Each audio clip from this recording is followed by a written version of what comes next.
Citizens United President David Bossie is trying to stop this. Joining him, Republican Senator David Vitter, who has been fighting this, well, for the same amount of time. Gentlemen, good to have both of you. Thank you, Jim. Thanks for having us. All right.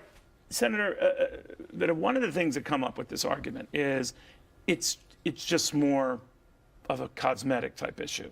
That whether you guys have great insurance or not, it doesn't really matter, that this is what's bad. You're saying this lead by example, right? Yeah, I think this is more than cosmetic. First of all, it's a principle. Washington should not be an elite ruling class that lives on a different, better planet than every other American. But second, there's I thought you guys already did. Yeah, that's the point. We need to change that. But secondly, there's a very practical reason this is important, is because when the chefs don't eat their own cooking, the cooking's usually pretty bad. And when you make the chefs eat their own cooking, it gets a lot better. If we did that, apply the same rules to Washington as to America, I think things coming out of Washington would get better across the board, including Obamacare. I like the chef analogy. It does make sense. The issue now is, though, that, look, they're serving the meal. This is the meal you're stuck with. You can't change the meal. Maybe you should be focusing more on changing the meal. What do you think? Well, first of all, they have so many problems with the healthcare rollout with the, really? with the They have website. problems? I mean, it's we don't even. It's the funny part is there's stories out now. What are the next major problems? And I really think we have to take a step back and take a deep breath and figure out exactly what your question poses, which is, what should we be focused on?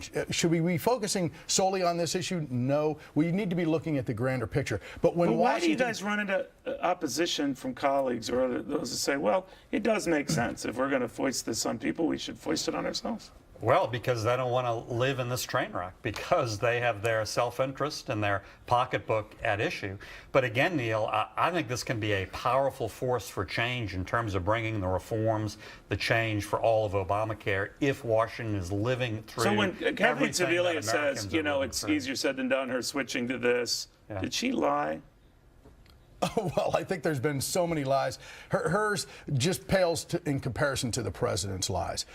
Let's just put it on the table. You say lies on the part of the president.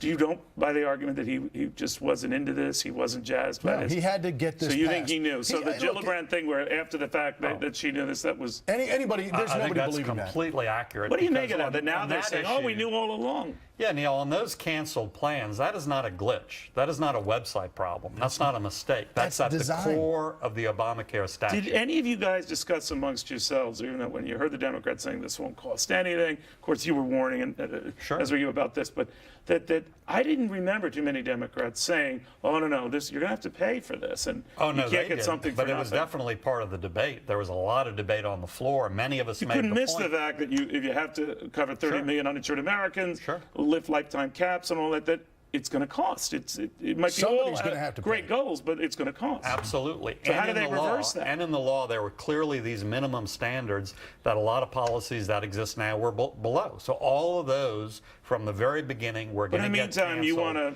go ahead, surprise. Eat the cooking and see what happens. Yeah, but again, I think if Congress has to live with all of these challenges personally, has to go home, deal with all of these challenges with their family, I think that's a big incentive to get things right a whole lot quicker. That's right. And folks in America need to support Senator Vitter. Go to livebyyourlaws.com, sign the petition, because only with an outcry, we've already had tens of thousands of people sign up. And actually, it's a website that works. So that's actually... I don't know, but I think you guys raise a good point. I always avoid the restaurants where the chef is telling me I wouldn't touch this stuff. Livebyyourlaws.com. It's important on Obamacare. It's important across the board. Thank you, gentlemen, very, very much.